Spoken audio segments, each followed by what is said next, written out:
আমার ননদ প্রত্যেক মাসে নিজে পছন্দ করে একটা ছেলেকে বিয়ে করত, কিন্তু অদ্ভুতভাবে বিয়ের প্রথম রাতেই তার বর মারা যেত। আমরা সবাই খুব চিন্তিত ছিলাম, কারণ আমার ননদের এখন অবধি 3বার বিয়ে হয়েছে। আমি ঠিক করি যে আমি এই রহস্যের সমাধান করব। তাই আমি পরের বার আমার ভাইয়ের সাথে তার বিয়ে দিই, আর বিয়ের প্রথম রাতে আমার ভাইয়ের জায়গায় আমি গিয়ে ফুলসজ্জার ঘরে বসি। তারপর আমার ননদ যা করে সেটা দেখে আমার আফসোসের শেষ থাকে না, কারণ সে তো... আমার নাম ফতিমা। আমি 3 ভাইয়ের একমাত্র বোন ছিলাম। 2জন ভাই আমার থেকে বড় ছিল আর একজন ছোট ছিল। আমার ছোট ভাইয়ের সাথে আমার খুব বন্ধুত্ব ছিল, কারণ সে আমার থেকে মাত্র 1 বছরের ছোট ছিল। আমার 2 বড় ভাইয়ের বিয়ে হয়ে যাওয়ার পর আমার মা বাবা আমার বিয়ে নিয়ে ব্যস্ত হয়ে পড়ে। আমার বিয়ের কথা শুনে আমার ছোট ভাই ইয়াসিনের খুব মন খারাপ হয়ে যায়, কারণ সে চায় না আমি বাড়ি ছেড়ে যাই। কিন্তু সমাজের এটাই নিয়ম যে মেয়েদেরকে বিয়ে করে অন্য বাড়িতে চলে যেতে হবে। আমার একটা ভালো ঘরে বিয়ে ঠিক হয়। আমার শ্বশুর বাড়িতে আমার এক অবিবাহিত ননদ ছিল, বাকি সব ভাই বোনেদের বিয়ে হয়ে গেছিল।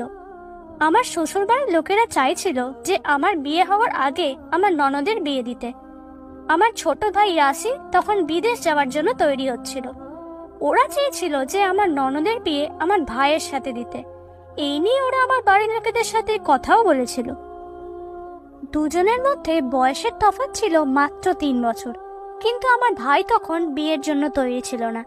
আমার ভয় হচ্ছিল যে এই কারণে আমার বিয়েটা ভেঙে না যায়, কিন্তু আমার শ্বশুর বাড়ির লোকেরা কিছু মনে করে না, আর আমার বিয়েও ভাঙে না। ওরা আমার ননদের বিয়ে অন্য একটা জায়গায় ঠিক করে। আমি শুনেছিলাম যে আমার ননদের পছন্দ করা ছেলের সাথেই তার বিয়ে হবে। আমাদেরকে ওরা তার বিয়েতে নেমন্তন্ন করেছিল, কিন্তু আমার শরীরটা ভালো ছিল না, তাই আমি যেতে পারিনি। আমার মা বাবা সেখানে গিয়েছিল। তার বিয়ে এই শহরেই হচ্ছিল, তাই মা বাবা রাতে বাড়ি ফিরে আসে। পরের দিন সকালে আমরা খবর পাই যে বিয়ের প্রথম রাতে আমার ননদের স্বামী মারা গেছে।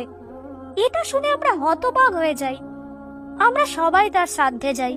বিয়ের প্রথম রাতে তার স্বামীকে হারানোটা সব মেয়ের পক্ষেই একটা বড় ধাক্কা। আমি বুঝতে পারছিলাম আমার ননদের মনের ভেতর কি চলছে। তারপর সেই ছেলেটা আবার তারই পছন্দ করা ছেলে ছিল। আমি প্রায় ওই বাড়িতে আমার ননদের সাথে দেখা করতে যেতাম। মনে হতো তার সাথে গল্প করলে তার মনটা ভালো হবে, কিন্তু আমি অর্ধেক দিন সেখানে গিয়ে আমার ননদকে দেখতেই পেতাম না। আমার শাশুড়ি মা বলতেন যে ও তার বন্ধুর বাড়ি গেছে, আবার মাঝে মাঝে বলতেন যে সে ঘুমোচ্ছে। কথা ছিল যে আমার ননদের বিয়ের 1 মাস পর আমার বিয়ে হয়ে যাবে, কিন্তু এই ঘটনাটার কারণে আমার বিয়ে পিছিয়ে যায়। আমি ভেবেছিলাম যে হয়তো 3-4 মাস পর আমার বিয়ে হবে, কিন্তু আমার শ্বশুর বাড়ির লোকেরা খুব বেশি অপেক্ষা করায় না। 1 মাস পরেই তারা আমাদের বাড়িতে বিয়ের দিনক্ষণ ঠিক করতে চলে আসে। আমার ননদ মিনাহিলও ওদের সাথে এসেছিল। ওরা বলেন যে ওরা আমার ননদের আবার বিয়ে ঠিক করেছে, আর আমার বিয়ের সাথেই তার বিয়ে হয়ে যাবে। এইবারের ছেলেটাও আমার ননদের পছন্দ করা ছেলে। আমার ননদকে দেখে মনে হচ্ছিল না যে তার মন খারাপ, সে খুব নর্মাল ছিল। আমি এটা শুনে খুশি হলাম যে আমার ননদের বিয়েও আমার সাথে হয়ে যাবে। ভালোই হবে, আমাকে শ্বশুর বাড়িতে নিয়ে ননদের সেবা করতে হবে না। আমি শুনেছিলাম যে ননদরা বৌদিদের খুব বিরক্ত করে, তাদেরকে দিয়ে বাড়ির সব কাজ করায়, তার সেবা যত্ন করতে হয়।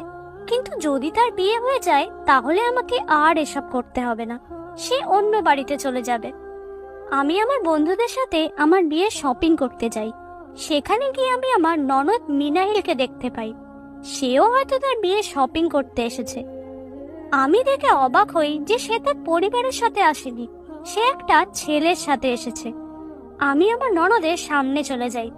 ভেবেছিলাম সে হয়তো আমাকে দেখে ঘাবড়ে যাবে, কিন্তু সে উল্টে আমাকে তার হবু স্বামীর সাথে পরিচয় করিয়ে দেয়।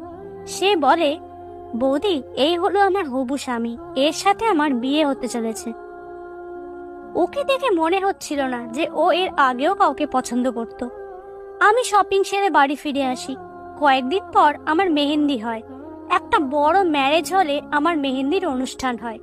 সেই দিন আমি আমার ননদকে চাদর চাপা দিয়ে এক জায়গায় যেতে দেখি। তাকে জিজ্ঞেস করতে সে বলে, বৌদি, আমি একটু বেরোচ্ছি, আমি 10 মিনিটে ফিরে আসব। সে যখন ফিরে আসে তখন তার হাতে কিছু একটা ছিল যেটা সে আমার থেকে লুকিয়ে ফেলে। আমি ভাবি যে সে কি এমন জিনিস নিয়ে ঘুরছে যেটা সে আমার থেকে লুকোচ্ছে। আমার ননদ কি করে বেড়াচ্ছে আমি কিছুই বুঝছি না। বিয়ের আগে আমি যখন পার্লারে গেছিলাম সেখানে আমার ননদের সাথে দেখা হয়। সে সারাক্ষণ তার হবু স্বামীর সাথে কথা বলে যায়। তারপর আমার বিয়ে হয়ে যায় আর আমি আমার শ্বশুর বাড়িতে চলে আসি। আমার ননদও তার শ্বশুর বাড়িতে চলে যায়। আমার বিয়ের প্রথম রাতে আমি ঘরে বসে আমার স্বামীর জন্য অপেক্ষা করছিলাম। আমার স্বামী ঘরে এসে আমাকে একটা সুন্দর গিফট দেয়, কিন্তু সেটা খোলার আগেই কেউ একজন এসে আমাদের ঘরের দরজায় জোরে জোরে ধাক্কা মারে। তিনি আমার শাশুড়ি মা ছিলেন। তিনি তার ছেলেকে বলছিলেন দরজাটা খুলতে। আমার স্বামী তাড়াতাড়ি গিয়ে দরজাটা খোলে আর আমার শাশুড়ি মা তার ছেলেকে জড়িয়ে ধরে কাঁদতে শুরু করে। আমার স্বামী জিজ্ঞেস করে, মা কি হয়েছে, তুমি কেন কাঁদছো?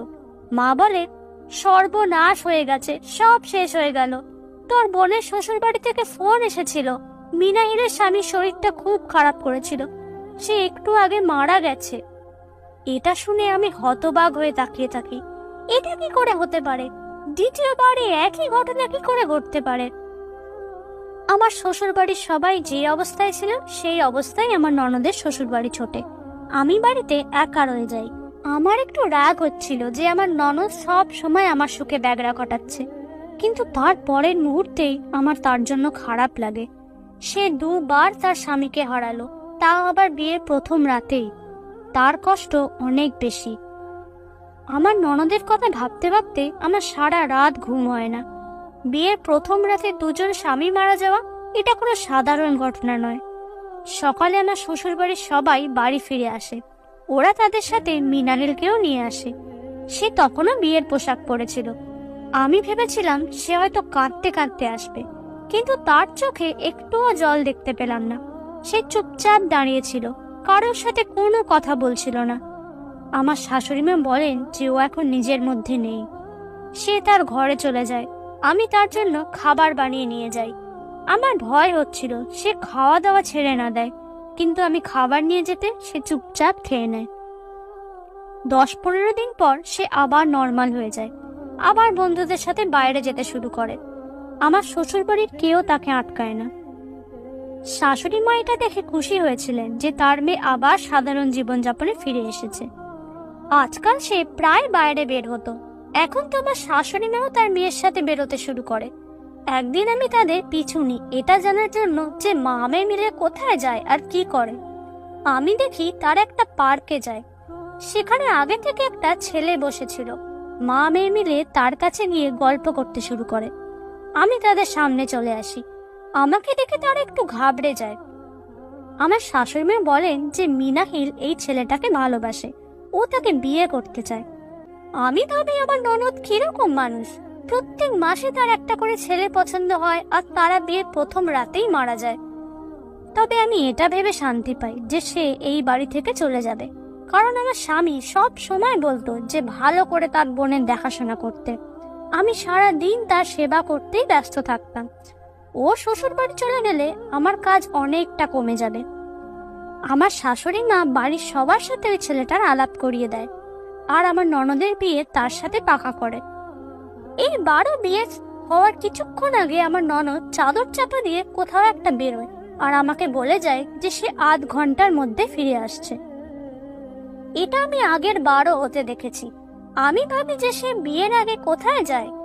আমার ভয় হচ্ছিল সে যেন বাড়ি থেকে পালিয়ে না যায়, কিন্তু সে আধ ঘন্টা পর ফিরে আসে, যেটা দেখে আমি নিশ্চিন্ত হই। তার বিয়ে হয়ে যায় আর সে তার শ্বশুর বাড়ি চলে যায়। আমি ভগবানকে বলি যে এবার যেন ওর স্বামীর কিচ্ছু না হয়, ও যেন সুখে সংসার করতে পারে। মাঝে মাঝে আমার মনে হতো যে ওর স্বামীকে সবটা বলা দরকার, যে আগে ওর দুবার বিয়ে হয়েছে আর ওর স্বামী বিয়ের প্রথম রাতেই মারা গেছে। কিন্তু তারপর ভাবি যে এটা একটা কাকতালীয় ঘটনাও তো হতে পারে, এতে আমার ননদের কোনো দোষ নেই। এবারে আর এমনটা হবে না। কিন্তু এবারও সেই একই ঘটনা ঘটলো। পরের দিন সকালে ফোন এলো যে মিনাহিলের বর মারা গেছে। আমরা সবাই পাগল হয়ে যাই। এই নিয়ে 3 বার মিনাহিলের সাথে একই ঘটনা ঘটলো। আমার শাশুড়ি মা তাকে বাড়ি নিয়ে আসে। এইবার সে বাড়িতে এসে চুপচাপ তার ঘরে ঘুমোতে চলে যায়। আমি ভাবি যে আমি আর তাকে সান্ত্বনা দিতে যাব না, ওর ওসবের প্রয়োজন নেই, কারণ আমার মনে হচ্ছিল